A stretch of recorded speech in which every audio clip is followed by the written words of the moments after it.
Now who's this big right here? 7'4" big. Edey, that's his name, right? Edey? That's his name, right? Edey, 7'4", right? They played a team of straight guards. I think they said by average, they was the smallest team in the conference. Or in the NCAA, their like average height is 6'3". Or in terms of D1 schools, their average height is 6'3". And they played this dude who's 7'4". So he's guarding a guard on the perimeter. And I do not like these matchups at all. I don't care who it is, unless it's big is mobile and could actually move. I don't mind it. But if it's like a big like this and you're defending a guard, I still think that the guard will be able to get their fair share of buckets. Like exactly what Moore did right here. I believe that's his name. And now this is their game plan. All game, this is what they're gonna make him do. They're gonna front him. They're gonna show the weak side help so they can't throw the lob, prevent those passes, kick it out, and you're gonna have to knock down threes. But what did Purdue not do? Knock down threes. They missed like every single jumper, damn near. This shit was bad. Boom. I'm telling you, he's a what, 27% 3-point shooter? Yeah, boom. He's knocking these Jones down. I'm telling you. I mean, he's in his hometown, so don't get it twisted. He got him some hometown boost on. He got a little some boost because he's playing for his family, his friends, and whatnot. So at the game, he's like, okay, I gotta go crazy. But don't change the fact that this was the perfect matchup for him. And then the night he had to have this big game, he had a big game. He only averaged like 6 points per game. Never tried different gameplays without Eddie being part of it. So yeah, that's another thing. Like you'll see Edey come out the game, and then they'll kind of just try to run some sort of motion offense, but it seemed like everybody was scared. Everybody was scared. Like they were scared to shoot the ball. They're scared to go and make a play, even when he was in the game. Now, let alone the fact that he was out the game, they were still scared to try and go make a play, get a bucket. It was bad. So you'll see him come out, boom, come right back in 2 minutes later. And so they kind of didn't know how to play their whole system in their whole like regular season. They had a good record, but now you get into March Madness, you begin to hone down, you begin to lock in on their game plan, on what they're gonna do each and every single game. It's gonna get even tougher. It's gonna get even tougher.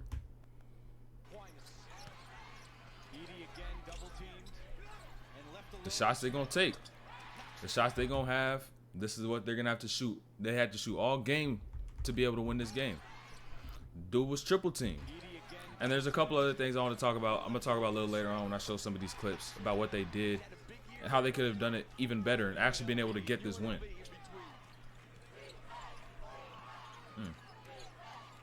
Notice this possession.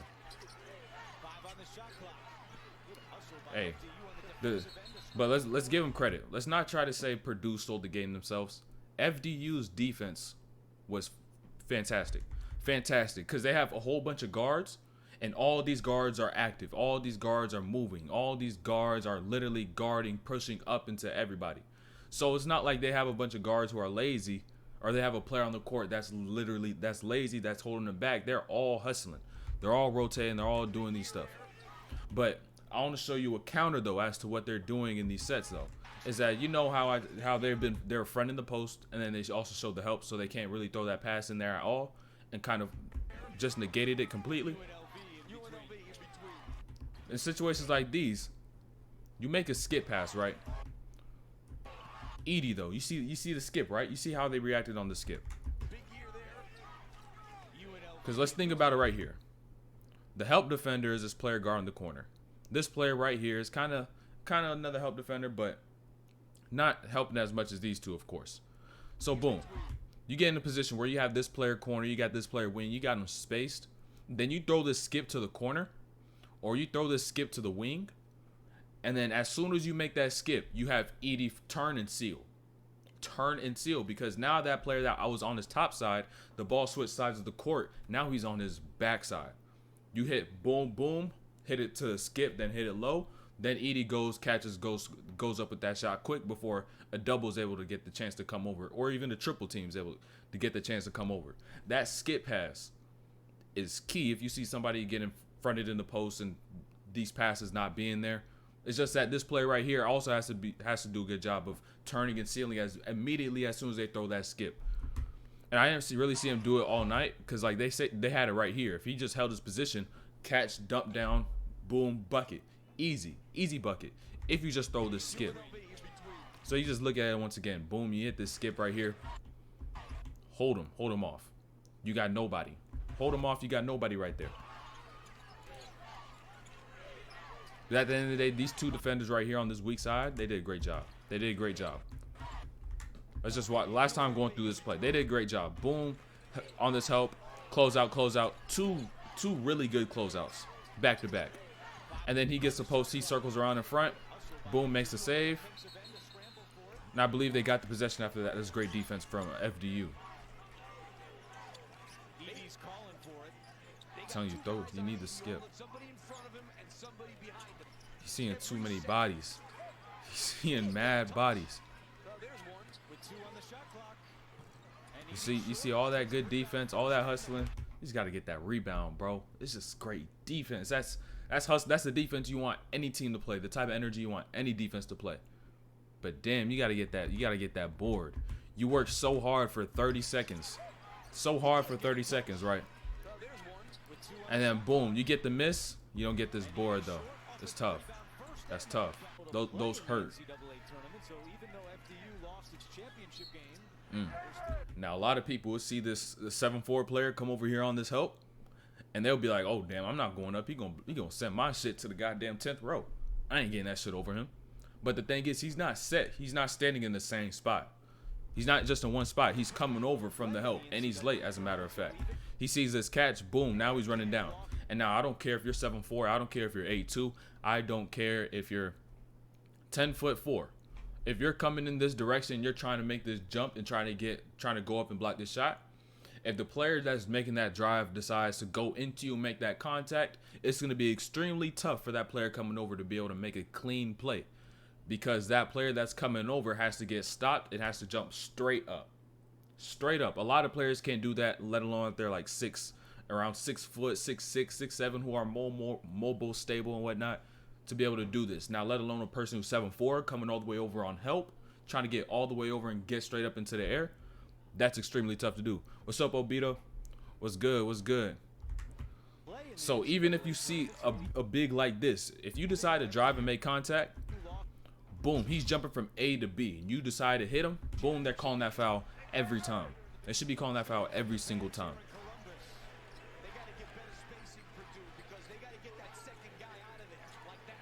All right, now these little plays like this, where they actually decide to get Edey into some sets, he actually got some good looks every single time, and I'm not surprised why I was surprised why they didn't just spam the same sets, the same actions every time. Because if it ain't broke, don't fix it. If it ain't broke, don't fix it. Keep going to it. If they decide to make a counter to it to stop it, then you make another chest move so that you're able to make another counter, and it can just keep going on. So I'm surprised anytime they did get in some sort of formation, had some sort of off-ball movement that kind of just distracted this help defense, because who really took away these passes was the help. Because you can't front the post without help, and if you deactivate that help, and if you stop that player who's on Edey from being able to get to that front because you're playing in a set, it's going to be much harder to guard. So literally some basic set. Notice this weak side action over here. Notice this weak side, right? They get into a little formation.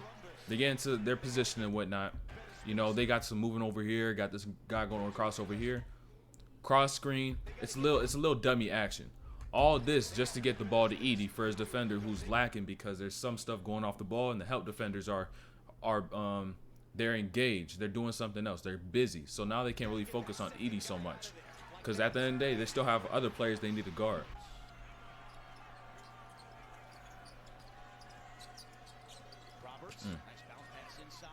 Now Robert, dude's like what, 6'7", 6'8", probably in that range, right? Somewhere in that range. But the thing that allowed him to get this shot past Edey, 7'4", he goes to the other side. He goes to the reverse. That rim, you can use that rim as protection. You can use that rim as protection. So anytime you see you get the ball on one side, if you're able to get to that other side, they can't block the shot through the rim. They can't get their hand through there. It's going to be extremely tough. He just goes right around to that other side. Allowed 46 points in the paint Wednesday against Texas Southern. Now this is one of the things, this pick and roll game. If you've seen this, you know this pick and roll game was deadly. Anytime they went to it, it was super tough to guard because now you're taking away that player off of Edey's body. And how they stopped Edey was being physical, getting up into him, eliminating all his catches. But now, boom, you hit somebody with the screen. You got a player still chasing behind. You have to make this player play a drop. They have to play a drop. They can't do anything else. Because if you don't play a drop, they're going to just go straight down to the lane, lay. Easy. And if you decide not to do that, you're going to have this help come over. Boom, kick, shot. And now Purdue was ahead of shots. But still, you don't want to give up a clean look from 3. So now, boom, they get into this pick and roll. You engage this player on this drop because you're still thinking about Edey. You don't want to commit. Now he gets up. He gives you a little fake. He commits. Gets that pass right around. Edey's right there. If they Opportunity kind of basketball, no dribbles, just pass till you could catch a shoot and get a layup. Let me see. If they did do that, you see, I don't even think the thing is like pass until you could get a catch and shoot or get a layup. I think it's literally like all they need to do is hit shots. That's all they needed to do, Brody. All they needed to do. Like, if they lost the game by 5 points. 5 points. And they barely knocked down any threes. All you need to do is hit a few more threes. And I know the game doesn't happen in the same course of events, but you knock a few down, you get yourself around, I don't know what let me see what their percentages were. Let me see what their percentages were on the game. They shot 19%. They're 5 for 26. 1 for 7, 1 for 6, 3 for 8, 0 for 1. That's pretty much all the threes you took between these 3 players. They just need to knock down 1 or 2 more shots. But it's not even if they're capable of knocking down shots. I think they just saw these misses and they saw the pressure and they just mentally folded. They mentally collapsed and lost this game. They should have been much better. They should have done much better than this. And I know they're capable of doing much better. But as soon as you lose that mental part, that shit's tough. Like you're probably not gonna win no games. If you lose your mental, you're done. You're done. That's the second you're done. Now, boom. Hey, some action outside of Edey. Nice. So, boom. Notice it's not even no real action for real. This is something anybody could do. If you're in middle school, preschool, playing basketball, junior magic, YMCA, LA Fitness, high school, college, this will work at all levels. These little off-ball movements, these little switches that are low-key some dummy action, where you're not really trying to do anything like super intentional. But the thing is, help defenders tend to get themselves caught onto the ball at most times. So if they get their eyes caught for a little second, especially in a situation where somebody's posted up or in isolation, they get their eyes stuck on the ball and they forget about the person they're guarding for a couple seconds. And then boom, you make some sort of exchange. They don't communicate at all, or there's some sort of late communication. Rush closeout, hard closeout when it shouldn't be that hard if you really knew where you were. And then boom, you could get a good look, just like you do right here. Just these little movements that you do off the ball could help a ton. Literally just an exchange. Not even no real down screen. He talks a little late. He tells him to stay. They don't want to switch it. Boom, hard closeout. He finds the lane. Easy bucket. All that to say, just get a little moving off the ball. You see somebody going to work. You see somebody doing their thing. You see somebody about to get to their spots because they're your teammate. You kind of know what they're about to do. You understand their habits. Just make it a little easier for them. Move yourself off the ball. Don't be that person who's just standing there just watching. Turn it into like a watch party like you watching a movie. Don't turn into that person. Then boom, get into another set. Great high-low. But notice it came off another set. It came off a set. Boom, screen. They don't get the chance to establish themselves in front because now the player that was playing who set that screen is in a drop and they're all the way back. So Edey does a really good job of diving hard and then turning and sealing. Notice. Screen. Sees the player, turns, seals. They try to spin around. He's still keeping his body on him, leading with that pass. Boom. I wish I would have seen him go more to that pick and roll. That's a high touch off the glass. That's a high touch off the glass. Look. Look how high that John went. Look. Wrong one. Where is it? Look how high it went. That's high. That's one high-ass touch off the glass. And now, you probably yourself don't work on high touches off the glass. Let's be honest. You probably don't. Probably don't work on these touches. So the thing is, you gotta work on these touches because, especially if you're trying to progress and play at better levels, even become better as a scorer, as a finisher, you're gonna have to hit these high touches off the glass. And on top of that, if you just work on your high touch, being able to get that ball super high off the glass, over hands and whatnot, it's gonna make all those things underneath that even easier. So you could just straight up go up and just try to work on your really good touches around the rim and forget about the basic ones that you probably do all the time, and you'll just automatically become better as a finisher with anything from here to here and in between. So you got to really start working on your touches off the glass, especially getting that high, those challenging ones, the ones that are kind of hard for you. Start working on those stuff. Start working on the kind of that stuff, and you're naturally gonna get better at those other things. That's a good move. Little cross tween, right? But the thing about that is, like, he ain't using that move. It was like, yeah, I'm ISOing. I'm about to go in attack, right?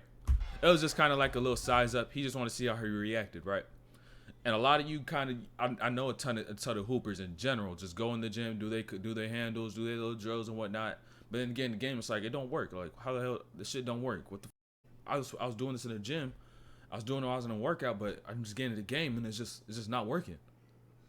It's because you don't use those moves against actual defenders. You got to get yourself into pickup game settings. You got to get yourself into runs, get some bumps. You got to, whatever you got to do so you can actually see defense and see how they react. And once you see how they react, you can know how you should react and be able to react quickly like he does right here. Because he doesn't go into his movements like, yeah, I'm an ISO. They got some sort of set coming. They got a set coming.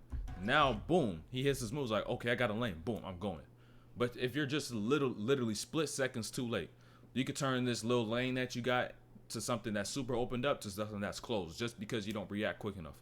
Just because you have not been able to use the moves that you've been working on, use the things that you've been working on against actual defenders. So you know how to function, know how to operate off of it.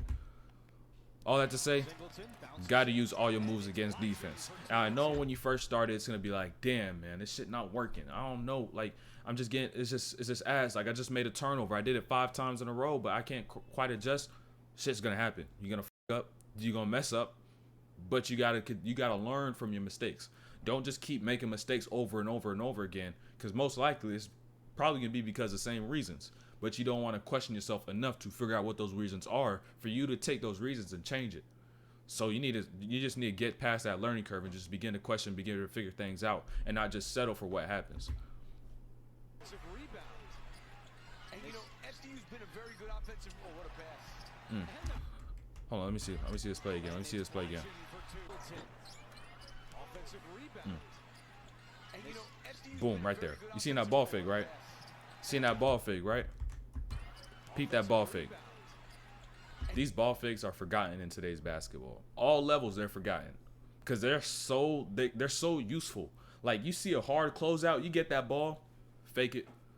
They're going. They're biting on that fake because they're already in recovery mode. So they're gonna see that ball come out just a little bit, and then boom, they're gonna jump out to it. Or even shot fakes. Shot fakes are still used, but these ball fakes really. These ball fakes are something you gotta add because you'll be able to fool a lot of defenders. And look how much this lane opens up off this ball fake. Just look how much a lane opens up. Whole lane. Because this defender closes out and thinks he has his help going right. But then boom, his ball fake, his help defender is gone. Now he attacks, draws the help defender at the last level of defense, then drops it down. Easy layup. Easy layup. Backs it out with 8 on the shot clock, defended by Newman. Roberts dribbling around everyone. Same concept I just talked about a couple minutes ago. Being able to react, make moves, see things, and then also want to add this in too.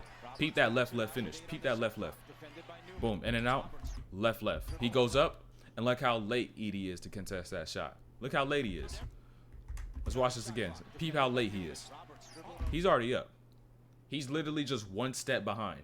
And that's what that same foot, same hand finish is going to do. They're going to make that defender be one step behind. So that's a typical lay that most people have in their bag, something that's natural to most people. But I just want to emphasize it in case you don't got it in your bag. That's something that's going to be huge, especially going downhill, attacking these bigs who, when they do want to get into a block, they got to time their steps so they could go up and get a hand on that. That's something you definitely need to have. Most people already got it. If you got it, I won't be surprised. There's nothing too crazy about it. Smith in trouble in the corner. That's a great double team. That's a great double team. You know when your coach tell you to go press, and they're like, stay solid, don't reach. This is exactly what they're talking about right here. When your coach tell you not to press and they say don't reach, stay still, hands, show your hands. This is exactly what they're talking about. Watch it again. That's for sure. Look, tell me nobody reaches. They just suffocate his space. And instead of trying to force him into making a bad decision, they let himself just make a bad decision because he has no space. He has nowhere to go. He would be stuck in the backcourt for 10 seconds if he decided if he was just like this and they decided to do anything, because they're not gonna reach. Don't reach. You're gonna end up messing yourself up. You're gonna mess yourself up. And now he just messes up on his own. He can't see anything. He just has to get that ball out. He just turns it over himself. Boom. Moore once again, bro. He was ready for his moment. He averaged 6 points per game, bro. 6 points per game. He averaged 6, right? And it was like, okay, 27% three-point shooter. But he was ready for this moment. He was ready for it. He wasn't scared of it. And when the moment's gonna call your name at some time. There's gonna be a moment that calls your name. If you're a player that's literally the last player on the bench, your name's gonna get called at some point. Something's gonna happen, whether it's a teammate that may get injured or just literally game plan or availability or whatever it may be. Your name's gonna get called at some time, or just be your matchup, whatever. Your name's gonna get called, but are you gonna be ready for it? Are you gonna embrace it? And did you prepare for it? Most importantly, did you prepare for it? Did you take those extra shots in the summer? Did you tell yourself, I'm not gonna take a day off when you thought you should have taken a day off? Did you make sure that you ate right? Did you make sure you stayed hydrated? Did you make sure you prepared yourself before the game? Did you make sure that you stayed in the same routine? Those little things, that's why people talk about preparation. Because even though if you're not getting that opportunity is going to call your name at some point. And this is a matter of if you are ready. And then if you're ready, it will depend on your preparation. Bucket one more time. 6 points per game. Had 19 this game. Career night. Boom, bump, turn, gets into a shot, fade. He said forget the numbers. He said forget the statistics. He said forget their game plan. I'm trusting myself and trusting the work I put in. I got confidence. And any move he did, he made it assert. He was make sure it was firm. He was assertive with all these moves. Another great double team, but he found a split though. And they just could not knock down these threes, bro. Damn, that's tough, bro. They just couldn't knock down these threes, bro. And that's the thing with this one and done format. You miss, you may be done. This is great help defense. Great help defense, great activity. And they was doing this all game. They had this activity all game, start to finish. Hey, whatever team, I believe they play FAU next. I believe they play FAU when today or tomorrow or something. But this is like I don't care 16 seed or not. The team that guards like this has this much energy is gonna be a tough battle for any team. Tough battle for any team because it don't matter if their jump shots cold. It don't matter if they don't feel good. It don't matter because they got energy. They hustling on that defensive end, and then defense is gonna turn to offense, fast break opportunities, easiest basketball, scoring in transition. So they get their stops, they get out running, they getting layups, they getting clean looks. Obviously, somebody's going to end up feeling good, knocking down some shots. They're going to be a tough out. They're going to be a tough out. So I want you to notice him right here, number 3. Number 3. Boom. Here on the show. Gets back, sees the swing. Boom. Sprints right back. Another one. Like, it's that little stuff. And it's like, it's not that much movement. But take into account, he's playing this whole game. Up and down, sprinting, hustling, all this stuff. Shows your preparation. Like I said this before, if you get in games and you get tired, you didn't prepare. Straight up, you ain't prepared. If you getting tired in the games, fatigue should not be a factor. You should make sure you go hit your sidewalk, hit the park, hit the track, whatever it is you need to do to get your sprints, to get yourself in game ready shape. You need to make sure you do all that stuff because if you don't, you get in the game, you get fatigued. You get out the game because you're too tired. The only reason you should get out of the game for being too tired is because you're hustling too hard. If you're barely playing hard, barely diving for the loose balls, barely making sure you get back on defense, and you're getting tired, and you're not doing that stuff, you ain't prepared. The only time you should get tired is from hustling. A 9-2 run for FDU.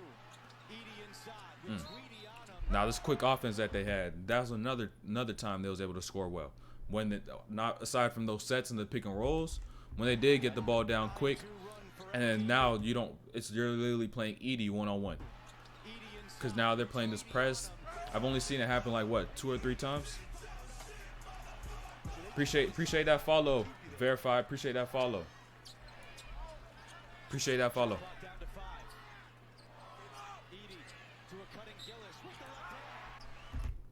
And this right here, you saw that cut, right? You saw that cut, you saw that bucket.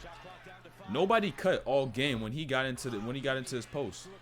When he got into the post, ain't nobody cut. That's like the only time I seen him cut. Like everybody just still on the perimeter, but they're all scared to shoot. So why are you standing on the perimeter, sitting there like you about to get a shot? Like they're sitting here like a sad dog. Like what is they doing? They're going back to this. They was not cutting at all game. It was wild. And now boom, Purdue has some runs though. Purdue has some runs that made you think to yourself, okay, all right, Purdue's getting clicking. Could FDU bounce back? Could they fight back? They had like 2 big runs where it was like a 10-0 run and they had like another 11-0 or 12-0 run. And at that point, it was just like, damn, this shit getting like Purdue may take with this game away and forget the upset game, forget them, you know what I'm saying, all that stuff. But FDU, great resiliency. Be here for sure. Hey, I'll be here too, so just let me know. But the great thing about basketball is a game of runs. Basketball is a game of runs. And the second that you're able to end the run is when you're able to regain your composure. You're able to just relax. FDU did that solid throughout the whole game. No matter if they hit the other team, Purdue went on an 8-0 run, 10-0 run, 12-0 run, like I said, they stayed composed. They may have called a timeout just to relax them for the coach to get them regrouped, but they still stayed disciplined to what they did. They didn't overreact. They didn't do too much. They stayed solid. And that's the reason they won this game. That's how I'm saying. This is going to be a tough out. 16 seed or whatever it may be. That's just like they're going to be a tough out, bro. They don't have the most talented players in the world, but them niggas play hard as fuck. But boom, peep this dead dribble. That's one hell of a dead dribble. And literally one little detail about this move could have made this be an open shot or be a contested shot. And I just want you to notice, after he hits that dead dribble, hits that left-hand dribble, left foot stop, where his body goes. Notice where his body goes. Boom. He stopped on a dime. He stopped in the same spot, then he went back into a little more space. A lot of players make that dead dribble. They stop and continue to allow their momentum to go forward. That's just because you don't have the leg strength, have the base, have the stability to be able to make yourself stop on a dime. That's really all it comes down to. So boom, you see him hit this dead dribble right here. Notice he does not keep going forward. Boom, he catches himself and he gets right back. He replaces that foot, gets right back. A lot of players mess themselves up on this dead dribble. Boom, stop, and then continue to allow themselves to go forward. They hop forward. Can't do that. That's going to close up the space that you created. Because the space that you create off this move is from the fact that you're stopping and the defenders continue to go downhill. But if you try to make this stop, they're going downhill, and you continue to go downhill a little more, you're going to close up that space you just made. You're going to close up all that space you just made. And it's literally going to change the quality of jump shot that you're taking after that. Them plays be so just... We must all know how that feels right there. We must all know how that feels. You know what I'm saying?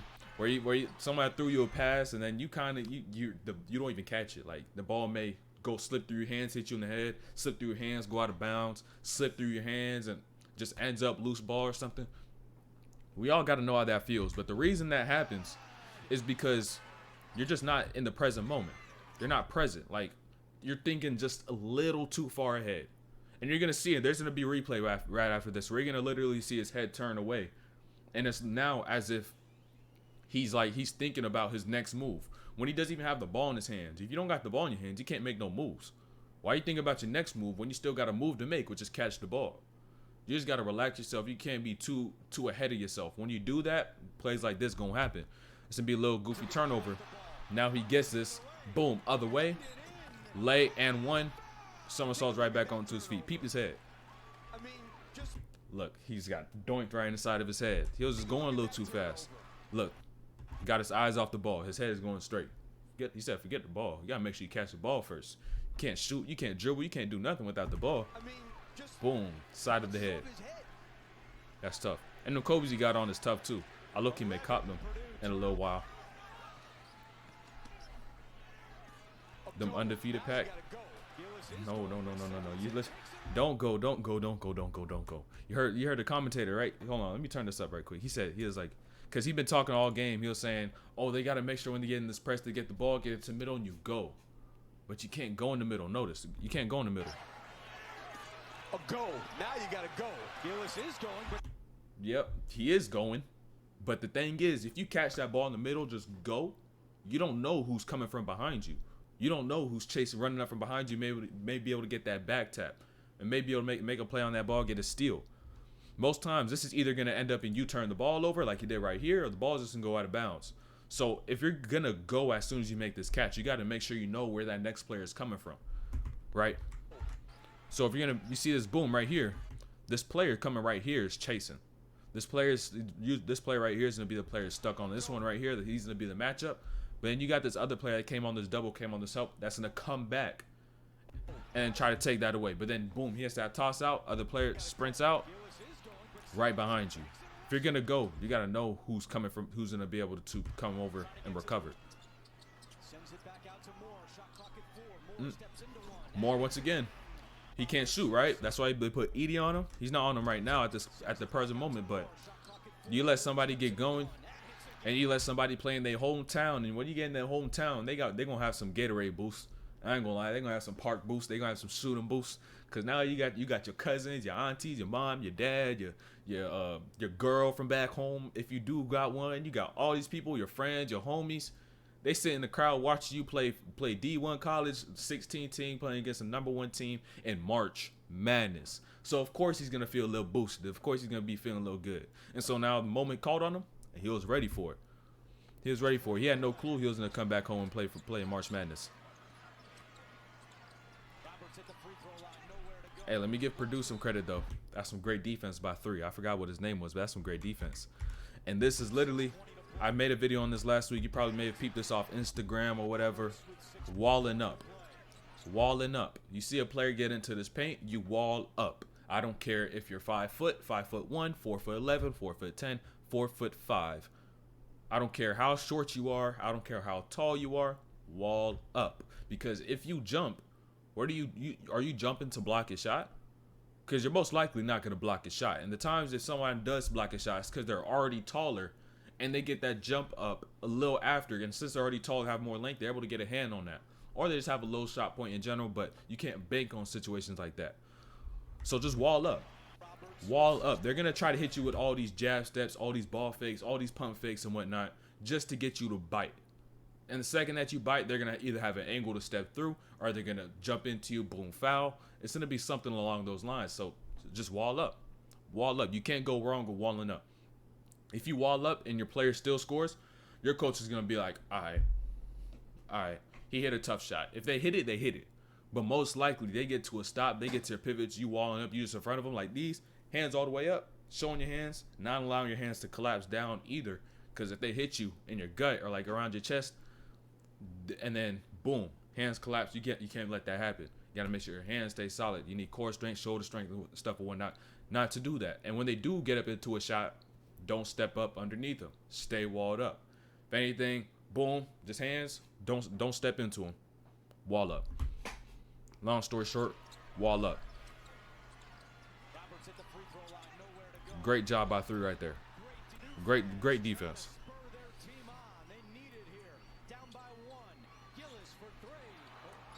Yeah, I just GG's. That's tough, bro.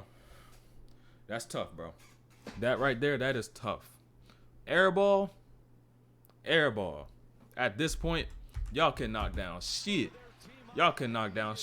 Boom, gets to his jumper.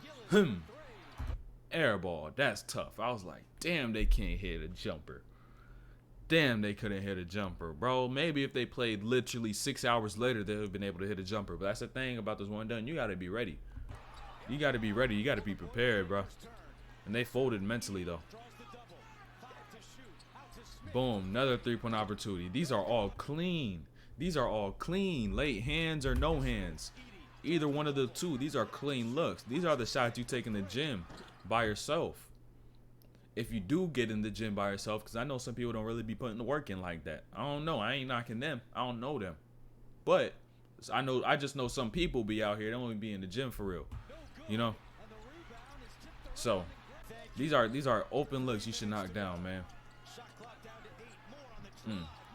That's a good drive. That's a good take. Because now that he's knocking down some shots, they're going to see him make that catch and step up a little bit to discourage that shot.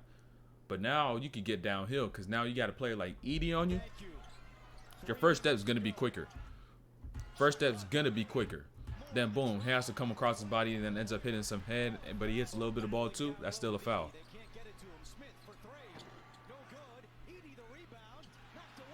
And they getting these rebounds, too. They was getting the boards. They was not allowing these offensive rebounds. 3 dudes in there just getting ready for it. And he brought the ball down. That's the thing, though. Only reason he lost that right there is because he brought the ball down. Boom. Board. Brings that ball down. Gets that ball stripped right out of his hands. Only reason he lost that right there. Then he's waiting for that skip. Nobody want to shoot these either.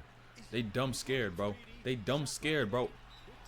I tell you, I'll shoot this motherfucker so goddamn quick. I'll shoot this shit so quick. I'll tell you, bro. Boom, skip. You could have had this low key because you could throw this in a spot in the air when only he would be able to reach it. You could have low key thrown this joint right here. But even then, look how much of a gap you're getting. Look how much of a gap. Look, like it's almost like he has 3 defenders on him. You got this play right here, then you got this player on the help, then you got another play right. Then like this is tough. Like all that space, and you still scared to knock. And again, he drops back. Like I said this before, you got the ball in your hands, they drop back when you try to throw the ball in the post. Shoot that shit. Shoot that shit. Because the second that you hesitate and try to get caught in between of, oh, should I do it, should I not do it, and then you go do it, you're already selling yourself short. Because you just got to do it. Because if that second you hesitate, you're losing some sort of confidence. Because now you're hesitating. There's a reason you hesitate. Because either you don't think you'll be able to make it, or you're worried about what your coach would say. But the thing, it's a make or miss game.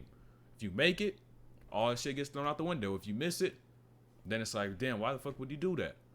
So anytime you do something, you got to be assertive with it. You got to stay solid with your decisions. Like, you just got to go. You just got to go.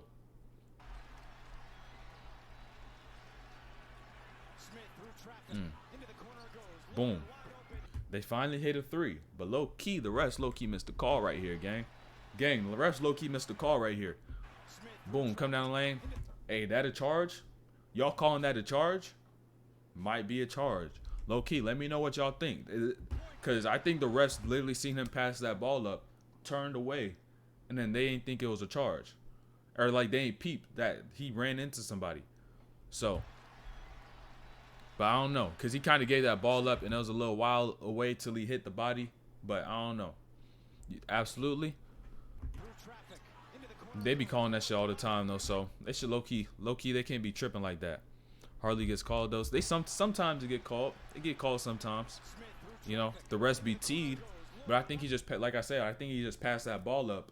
And then they just kind of just like, oh, just let it. They ain't peep it at all. And they probably looked and they're like, oh, shit, he's on the floor. What just happened? Oh, I don't know. What happened? I don't know. Like, you know what I'm saying? Then, boom. Knocked down by Moore. That's a big-time bucket. That's a big-time bucket. Now, peep this, too. They did not go to this high ball screen action till the last minute or so of the game. They did not. Where it's literally just straight up 2 at the top, ball screen, pick and roll, pick and pop, whatever. They did not go to this all game. And boom, last couple minutes come down, and this is really the most efficient offense, like the pick and roll. It's been around in basketball for like forever. So boom, you get into your pick and roll, you got Edey in the drop, you got a Moore who's hot, and now he got to take a shot, and boom, it's knock. I don't even rap for real. That shit just came off the top. Oh my gosh, I'm done.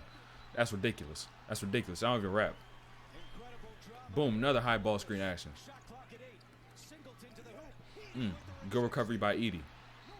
Good recovery by Edey, but damn, you can't come up with this loose ball. This got overturned, but notice how they reacted. Notice how Purdue reacted. The players reacted after he got this block. Notice, just peep. Is there any high pursuit of the ball? You see him get this block. You should, as a player, be like, damn, we got to go get that. We got to recover that. We got to pick that up. He grabs it. A player on the other team. There's 4 white jerseys. Really 5 at this point. I'm not going to count Edey because he straight up just got this block. He's really away from the play. But you got 1, 2, 3. They all should be able to get the ball before 5. But it just shows you something. This just shows you who wants it more. 5 gets in there, gets the ball before all of them. And now they went back and watched it over. It got overturned, but still, the hustle. Who wants it more? Literally, one player just outran 4 players, 4 of them, to get that loose ball. Down 3, right? They still down 3, no shot clock. They still going for 2s because they scared to take these jumpers, bro. They scared to take these jumpers. He has to get this 2. Said that shit. Get that shit out of here, nigga. Get that shit out. Get that shit out. Watch that shit again. They was down 3. Like, I would think you'd be like, okay, let's drop a play. Let's get something. Let's cook something up.